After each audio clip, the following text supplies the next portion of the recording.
Hey everybody, my name is Gerry, I'm from Wild and this is episode 61 of the Wildlife Photography Q&A video series. Now, as you would know from having followed us for a while, I host one week, Johanna hosts the next week, then we host together. So, Johanna, hello. Hello, G. Good and you? Good. What did you do yesterday? We explored, for those of you that maybe saw on social, we explored Gilroy's, which amazing brewery. I was totally blown away by that. I think the only thing I'm really disappointed about is that I didn't know about the place earlier. 100%. I've had so many friends and family that have come to visit, and I know they'd absolutely love that. It's unique. So for those of you, if you ever come to South Africa, we might push this episode sooner because it's probably going to be a two-parter, still a two-parter.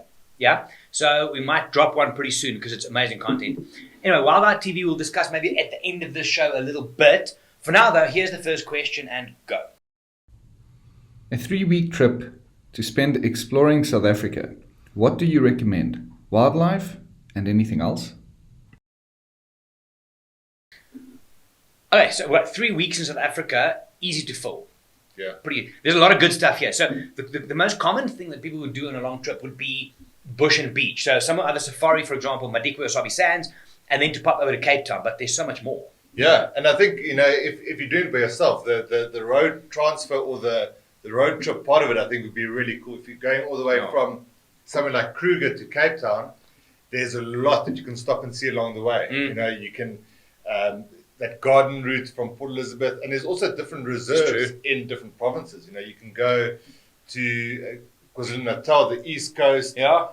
There's Phinda, there's St. Lucia, there's, Eastern Cape has got a few reserves. Yeah. There's so many options. I'm thinking, what's that place where you can ski? Afri-ski, is it? Up in the mountains? Oh, Lesotho. That's in Lesotho. Yeah. But that's short enough to. But I'm just thinking now, is it possible to, if you look at bush, beach, mountain, snow, theoretically, could you do that in one day? Could you reach everything? Depends what you car could. you have. You could. How fast can you drive? But I think it's almost possible. So if you wake up early in the bush, like Phinda or something on that side by St. Lucia side, you can see wildlife. You can be to the beach. You can drive up the mountains and you can go and ski in one day. Yeah. So 3 weeks, world your oyster. So let's do mock-up. I'm going to start, then you tell me what you would do in 3 weeks. Okay. I would personally think maybe start at the bush because you want to kind of sleep in later on. So start in the bush. I would do maybe like 8 to 10 days, split it into two different either lodges or areas. Mm-hmm. Okay. From there, I would probably, personally, I would go straight to Cape Town. I would fly Joburg, Cape Town. You can also fly like a Skukuza or what's the other one? Nelspruit. You can also Nelspruit, straight into Cape Town. Cape Town, you've got incredible shopping. There's beaches. There's incredible nature and mountain, and there's wine farms. So I would then split that between there.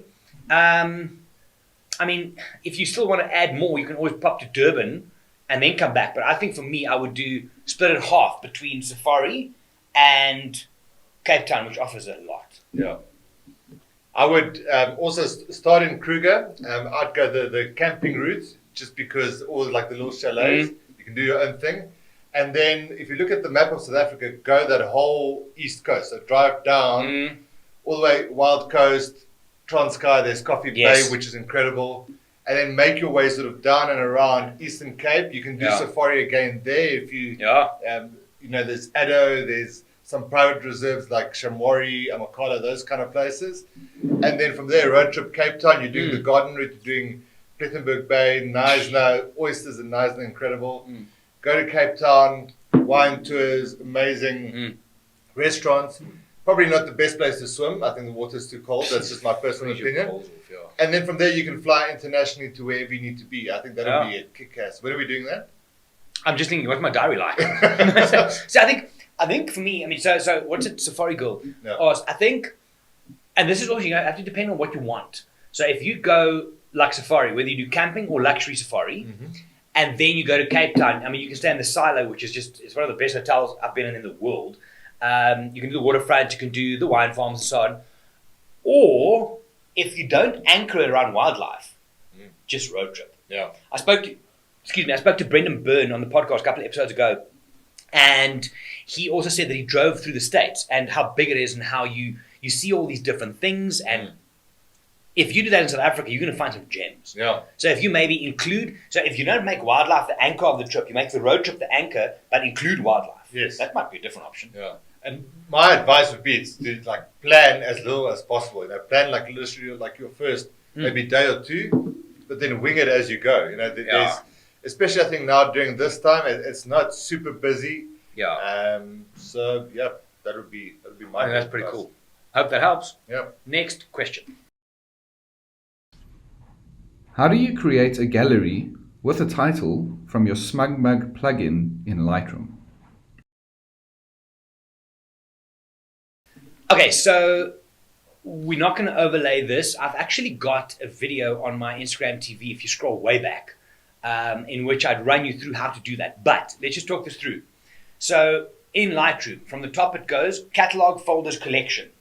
Under collection, you've got published services. Now, once you install the plugin, you can literally just Google SmugMug Lightroom plugin. You install it, and you've got the little SmugMug thing popping up underneath collections in the published services panel. So once you open that up and you sign in, any collection that you create inside published services, so the same rules for collections in Lightroom still applies, right? But you now do all of those things. The shortcuts, keys, everything works the same. You do that underneath the published services inside your SmugMug. So if you create a straight-up collection, once-off collection, it creates a gallery with the same name and the same images on your website. If you want to create a folder with many galleries inside, like I might have, for example, Wild Eye TV, and then for each episode I have a gallery, right? Then I would do a collection set, exactly the same, like you do in Lightroom, underneath published services, and then that collection set will be a folder on your website, and each collection inside will be a gallery in that folder on your website. That's it. Makes sense, yeah. And the nice thing is that it's pretty much like a live thing, right? So as you edit some of those photos, so if you decide to change a photo from color to black and white or vice versa, it automatically changes it onto your website, which is quite cool. It's genius. For those of you that have not done it, Joni, I know I've got an email from you somewhere as well, way back on that. Once you have it working, it is golden. Like Johan says, you can change an image in your Lightroom catalog, and when you then go to your website, it's a live change on there. If you don't know what the hell we're talking about, send us an email. We'll put it at the end, at the bottom. Next question. What are you most and also least excited about regarding your future travel? I think for me, the thing I'm most excited about is just to get out into these areas that we miss so dearly. I think I think our recent trip to Simbambili and Siseka just reminded me personally how much you actually miss it. Everything about it, sitting around the fire, the early mornings on safari. Yeah. So all of that, I really do miss getting to those places. I'm actually heading to Bots now in a couple of weeks, into Botswana to the Okavango Delta, and it's a place that I love. On safari. Okay. Which I love that place dearly, and that's probably one destination that I really have missed. The thing that I'm not looking forward to, I think, is a deep question. missing the Wednesday content days. Oh, there you go. And also, I think just it's been a weird thing. We've gotten into such a comfort zone now, being at home for so long, that it is going to be a challenge to mentally make that switch again and get into travel mode again. I think that's going to be the toughest part. Look, I'm keen to get into travel mode, but I almost think, let's go deep on this, I almost think there's going to be a certain amount of anxiety. So my first trip is only in 8th of May, local, South African. So I'm driving up with Andrew Dankwitz co-hosting with me and one of the guests. Yeah. But still, I think there's going to be like a nervousness about it. Not because I'm very good at what I do, so are you. So that's not the question.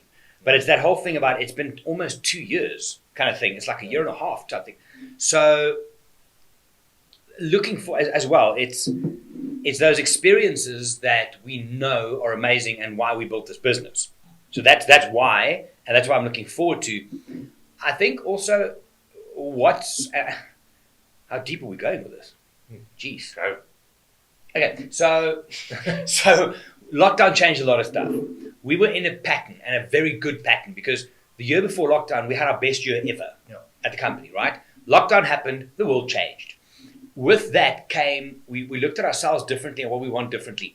Since we started lockdown until now, we've got a brand new offering.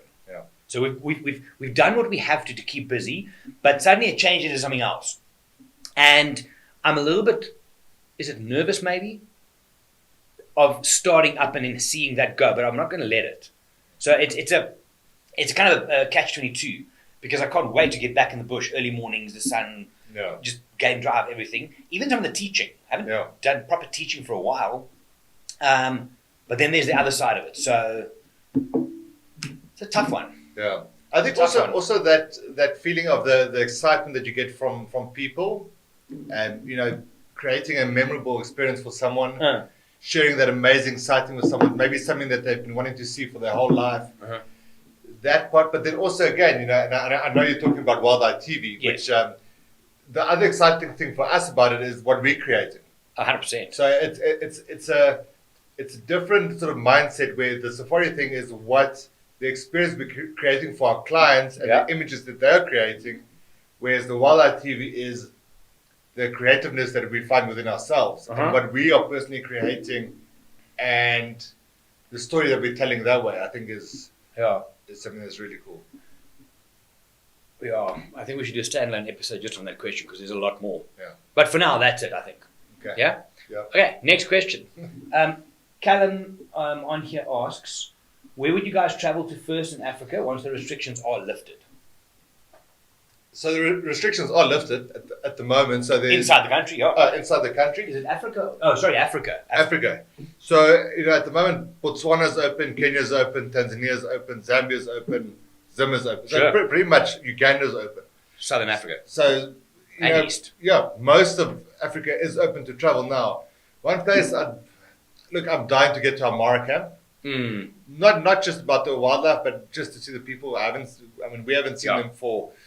It's pretty much 2 years. Yeah, this is the longest I haven't seen them in about 10 years. Yeah, that's messed up. So I think if I had to choose a place for overall, I think Kenya, Amara camp. I don't know about you. Yeah, I think now as well. there's a lot of, and this might sound strange, but we've been lucky to have gone to a lot of these places. Yeah. And I think, and I'm hoping a lot of the guests also who's gone through COVID, well, that's all of them, also realize the gratitude at the back of it. Yeah. And they see these things differently. And I think I would also go back to something like the Mara camp, because I know what I'm getting and I've missed it. Yes. There's a difference between going to a place expecting something but you don't know what, versus going to a place where I know what I'm going into. So Mara camp for me as well, I think. Yeah, absolutely. Next question. What do you think is the best destination to visit for a first-time safari goer? Okay, as far as first-time safari goes, I think there's two. Now, not every safari is created equal. So for me, it'd be one of two things. And again, it would depend on expectations of the guest. Because some people say they're going on this first safari to the Kruger, can I do a day trip to go see the gorillas? Yeah. No, Susan, you can't. Yeah. So expectations, I think the two almost must-starts is like Asabi Sands or the Masai Mara. Because they offer a very well-rounded experience. Yeah. They're very different. I think, for example, for the American audience, a lot of them, if they haven't been and you talk about Africa, they think wide open plains out of Africa, that stuff. Yeah. So maybe Masai Mara, because it offers diversity. If you want to get close and intimate and kind of more luxury lodge-based, I would go Asabi Sands. Yes, 100%. I think, for, let's say if it's a first-time safari go, let's say it's a first and only time safari go, it's a once-in-a-lifetime thing. Don't mess around with it. Don't go and book, and I mean this in the best, like with the utmost respect. Don't go book a self-drive into Pilanesberg or to Kruger or something, because you're not going to get the real experience from that. You want to be with a guide that's qualified, that can share more knowledge with you, and also to be able to get those sort of luxuries that you don't get in a national park. Being able to go off-road and being spoiled at the lodge, with them having run a bubble bath for you with a bottle of wine, whatever it may be, do it properly. Rather save up for another year or two than, do it sort of halfway and then maybe be disappointed by it. But I think as far as destinations goes, Kenya and South Africa are great options for safari and also for the beach part of it. Kenya, you can do Mombasa. South Africa, as we mentioned, there's the Cape Town, there's the wine tours, all of that. So both of those, and both are pretty stable countries, safe countries. I was quite curious when was I last this? In South Luangwa, in Zambia, where there was a lot. I mean, just because at the lodges, you'll know. I mean, in the evening, we'll go around, you speak to people, you hear people, you have a drink with random people while you're waiting for your guests. Yeah. And I was surprised with the amount of first-time safari goers that that went there. And I would not peg that as a first-time. It's kind of more like a third or a fourth. Yeah. Because it's not as well-rounded. You're not going to see big five there. Yeah. But in the others we've mentioned, you can. So, yeah, I think those two, and if you can, combine them. Best of both. 5 days, 5 days. Like I'm planning for Joni, who asked one of the previous questions. We're looking at a private guided trip in 2023. Yeah. Planning well ahead. 4 days Tanzania, 4 days Kenya, 4 days Sabi Sands. Yeah. So Serengeti, Mara, Sabi Sands. 4 days each, 2 days travel. You've got a 15-day trip. Yeah. It's golden. That's going to be a proper trip. Done. Okay, I think that's it. Yeah. So, if you have any questions for the next episode, email us. We'll put emails at the bottom here, and we will answer them for you. You're hosting next week. You're hosting next week. I'm hosting next week, apparently. It's been a busy week. So I'm hosting next week, but we'll punch it out as well. If you have any questions, let us know. Instagram, email, phone us, WhatsApp, whatever. Yeah. Just say. So I think that's it. Anything else? Yeah, and I think I'm sure you guys have seen some of the Wildlife TV episodes. We've had the second episode went live yesterday. Mm-hmm. You have to go and check it out. So that's very exciting for us. If you guys have any questions regarding that, or if you have some ideas of places that you want to see featured in South Africa, or even internationally, maybe 100%. Yeah. I also think there's 1 or 2 big pieces of news coming out of the office in the next week or so, and we definitely will touch on that in next week's episode. So, just keep your eyes and ears peeled, read between the lines, and then eventually not. But, big stuff coming up. I think that's it. Anyway, guys, thank you for watching. Thank you for lending us your eyes and your ears, and we'll see you in the next episode. My name is Gerry. My name is Johan. We're from Wildlife. Bye. Cheers.